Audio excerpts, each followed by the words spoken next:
Hay personajes en las caricaturas que simplemente no caen bien. Ya pueden ser un ángel caído del cielo, Jesucristo mismo reencarnado, que aún así la gente va a preferir ver una cabeza dentro de un retrete que a ellos, que son insoportables. Pero dentro de todo ese odio, que hasta cierto punto es justificable, hay casos donde si lo analizas bien, el personaje realmente no era tan malo. Sus acciones tenían sentido y estaban haciendo lo correcto, y solo por eso fueron odiados a muerte. Casos de personajes de 10 años de edad que, sorpresa, actuaban y tomaban decisiones de niños de 10 años, personajes que solo querían un poco de paz y otros que solo hacían lo mejor para su pueblo. Así que por ello, en este video, y como ya lo hemos hecho en 2 videos más, vamos a repasar esos personajes que fueron injustamente odiados. Estoy seguro de que si llegaste a ver un show más con más o menos entre 10 y 15 años de edad, odiabas a Benson a muerte, y es que tampoco era tu culpa. Todos lo veíamos como un jefe gruñón que gritaba por todo el tiempo y con una actitud bastante estricta, siempre regañando y amenazando con despedir a Mordecai y Rigby por holgazanear. Pero la realidad es que estos dos cabrones se lo tenían bien ganado, y no es que Benson fuera una blanca palomita, porque sí tenía esos momentos donde se pasaba de rosca, como cuando el muy cabrón le prohibió a Mordecai y Rigby probar la Magnificarne, una hamburguesa que les recuerdo que solo se vendía cada 100 años, solo porque quería que antes terminaran de trabajar. Aquí admitamos que los pudo haber dejado comer primero y después terminar el trabajo, pero tampoco es como que el pájaro y el mapache se lo merecieran. Pero salvo esta y un par de ocasiones contadas, como quizá alguna en el domo o en el espacio, la mayoría del tiempo Benson tenía derecho a enojarse con estos dos güeyes, ya no solo porque hicieron que varias veces saliera lastimado, o porque literalmente lo usaron como un títere humano en una fiesta, o porque varias veces fue despedido del parque por su culpa, o porque destruyó en el parque múltiples veces, o porque cada 2 días un demonio o entidad se aparecía, o porque lo envenenaron, sino porque en el fondo Benson era un muy buen jefe y una muy buena persona. Él en realidad sí se preocupaba por sus empleados, empezando por el hecho de que jamás cumplió ninguna de sus amenazas de despedir a Mordecai o Rigby, a pesar de incontables mamadas que llegaron a hacer. Es más, en varios episodios incluso llegó a arriesgar su propia vida solo para ayudarlos, como cuando se jugó la vida en un partido de mini hockey para salvarlos, aunque esta viene con truco, porque se puede decir que no cumplió su palabra de regalarles el mini hockey, pero viendo cómo quedó su amigo, pues se entiende. O cuando hizo todo lo posible para conseguir la gorra de extraordinario para Rigby. Gracias, alegraron mi mañana. ¿O no? ¿O no lo hicieron? ¿También lavaron los trastes? ¿Sí? ¿Y limpiaron el piso? ¡Sí! Vaya, eso sí me agrada. Estoy agradecido. ¡Sí! Benson, ¿por qué nos odias tanto? No los odio, chicos. Solo odio algunas cosas que hacen. Está bien, en serio odio algunas cosas que hacen. Sé que no es a propósito, pero soy su jefe y mi trabajo es hacer que lo hagan lo mejor que puedan. Benson, ¿te sientes bien? ¡Están aquí todos! ¡Y son tan jóvenes! Entonces así son las cosas. Y como esos ejemplos hay demasiados. Es que incluso fuera de situaciones extremas les tiene aprecio de verdad. No por algo tiene una foto con ellos en su mesita de noche. Si Mordecai y Rigby hubieran hecho su chamba como debían, jamás habrían tenido problemas con él. Es más, conforme pasaron las temporadas nos dimos cuenta de que Benson fue uno de los mejores amigos que Mordecai y Rigby pudieron llegar a tener. No tienes derecho a estar triste. Jamás tuviste las agallas para decirle a Margarita lo que sentías. Oye, si dejas las cosas como están ahora, te arrepentirás el resto de tu vida. Decírselo quizá no cambie nada, pero al menos lo dejará cerrado. Y yo sé que alguno me dirá que sí, que muy bien, que era una muy buena persona, pero que no le quite el hecho de que sea un gritón. Y la verdad es que es cierto, era un gritón, pero esto lo podemos justificar con su pasado. Benson no nació así de amargado. Esa actitud viene de un trasfondo familiar muy difícil. Creció en un hogar bastante agresivo, donde sus padres y hermana se la pasaban discutiendo a gritos. De niño, Benson era muy tímido y su propio padre le inculcó que nunca conseguiría nada en la vida si no gritaba para obtenerlo. Esto, de alguna forma, explica sus arranques de ira. Son parte de un hábito que aprendió en su familia. Además, claro, del hecho de que si Benson intentara contener su ira, podría explotar en cualquier momento. Las opiniones acerca de Benson fueron cambiando con el tiempo. Muchas personas admitieron que de niños lo odiaban, pero de adultos simpatizaron con él. Y es que al final, Benson fue un personaje que, pese a todos sus defectos, mantuvo funcionando el parque con dedicación y evolucionó tanto que para las últimas temporadas ya no lo veíamos como un jefe, sino sino como un amigo más. Benson jamás fue un villano, era un adulto responsable que todos odiábamos de niños y que no entendimos hasta que crecimos.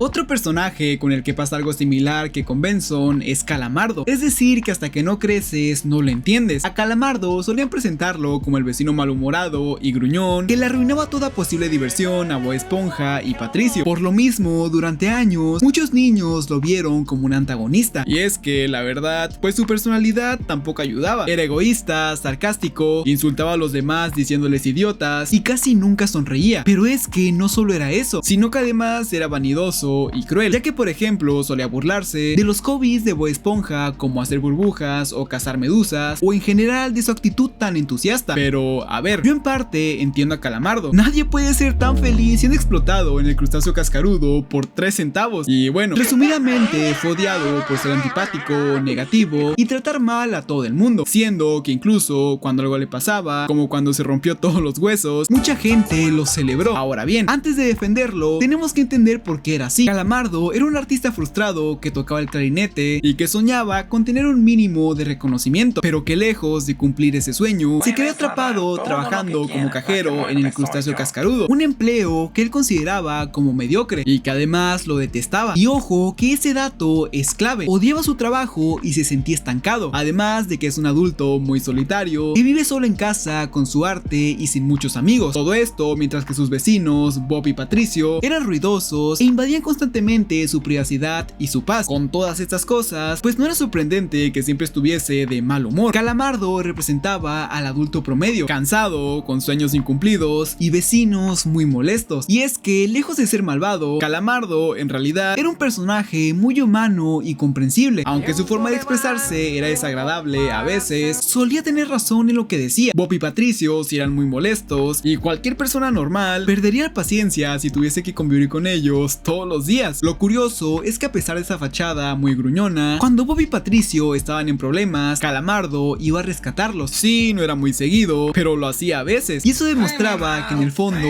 tenía un muy buen corazón. Muchos fans en foros y Reddit incluso dicen que es demasiado fácil identificarse con él porque representa al adulto realista rodeado de optimistas ingenuos. Hola, tristeza, ya llegué.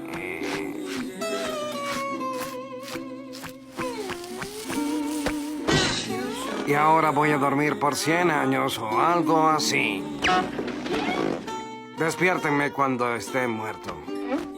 Es un poco como Tom de Tom y Jerry. De niños lo vemos como un villano, pero de grandes entendemos que solo quería paz. Al final, Calamardo nunca fue un villano, fue un reflejo brutalmente honesto de la vida adulta. Sueños frustrados, un trabajo que odias, soledad y vecinos que ponen cumbias a las 3 de la mañana un martes. Y mientras que Bob y Patricio representaban la inocencia eterna y el optimismo, Calamardo representaba a la mayoría de adultos.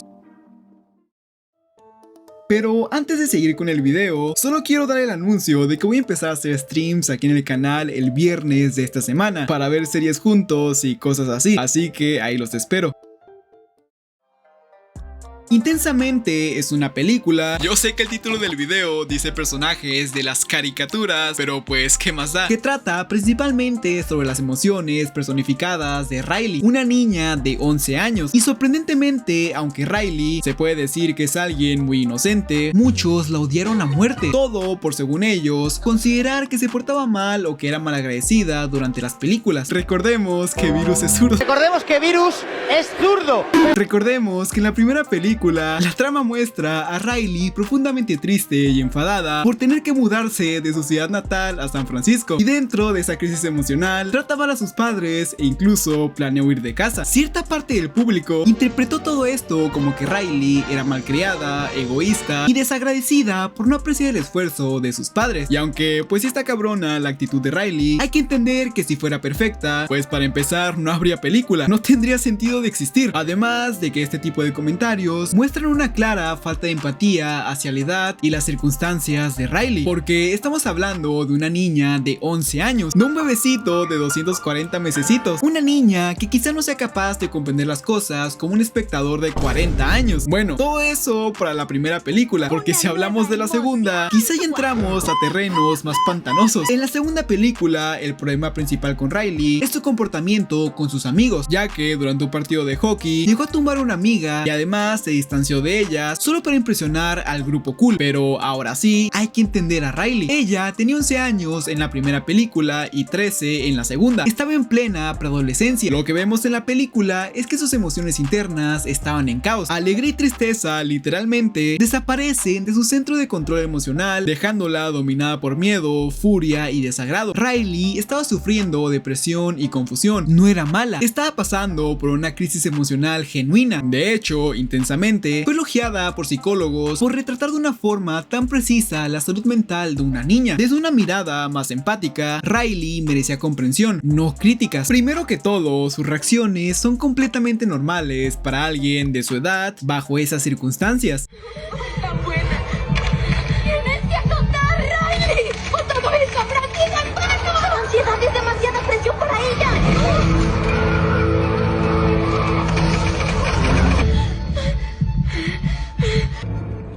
¡Ansiedad! ¡Ya!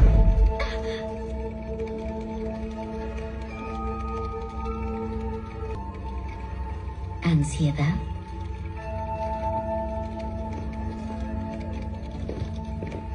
Tienes que soltarla. Pretender que una niña de 11 años sea siempre agradecida y feliz tras dejar atrás su vida entera es irreal. Lejos de ser ingrata, Riley intenta adaptarse, pero la tristeza la sobrepasaba. Y si miramos la secuela, vemos una progresión natural. A los 13 años enfrenta la presión de encajar, el miedo a quedarse sola y la influencia de nuevas emociones como ansiedad que la llevan a tomar malas decisiones. Pero es que incluso ahí la vemos reconociendo sus errores, pidiendo perdón a sus amigas y encontrando un equilibrio más maduro entre lo que siente y lo que quiere ser. Riley no es un personaje perfecto, ni en la primera ni en la segunda película, pero sí es un reflejo de lo que significa crecer, equivocarse, lastimar a otros sin querer y luego aprender de ello. Su arco no es de villana, sino de alguien que atraviesa cambios emocionales muy profundos y por eso, más que odio, merecía empatía. La dulce princesa era la gobernante inteligente y seria del dulce reino, que curiosamente pasó de ser un personaje muy querido al inicio de la serie a ser uno de los más polémicos. Y es que entre más conocíamos de ella, nos dimos cuenta que podía llegar a ser manipuladora, autoritaria y moralmente muy ambigua. Algunos empezaron a llamarla tirana o incluso villana por ciertas acciones que eran muy cuestionables, como por ejemplo cuando espía a todos los habitantes del dulce reino, violando su privacidad, o cuando creó en secreto a Goliat, una criatura, para sucederla con métodos muy poco éticos, o cuando intentó eliminar al Reino de Fuego por considerarlo muy peligroso, tratando a la princesa Flama y a su pueblo como amenazas, y todo esto sin mencionar que enviaba a Finn y a Jake a hacer encargos bastante peligrosos sin recibir ningún tipo de recompensa. En las primeras temporadas, algunos también la odiaban por razones más X, como que rechazó a Finn, pero en general su imagen pasó de una dulce princesa a alguien fría y con complejo de diosa, especialmente en las temporadas 5 y 6. Dulce princesa no le gustaría. Los Banana Guardia solamente cuidamos. Me disecaría para saber qué fue lo que salió mal. No, ella es linda, amigo. ¿Linda? No sabes nada. Es una diosa impredecible. Cuando la primera dulce gente se levantó contra ella, los convirtió a todos en monstruos espantosos. A su hermano Neddy lo encerró debajo del gran árbol. Y a los chicos Omaha los destruyó a todos. Es increíble y también aterradora.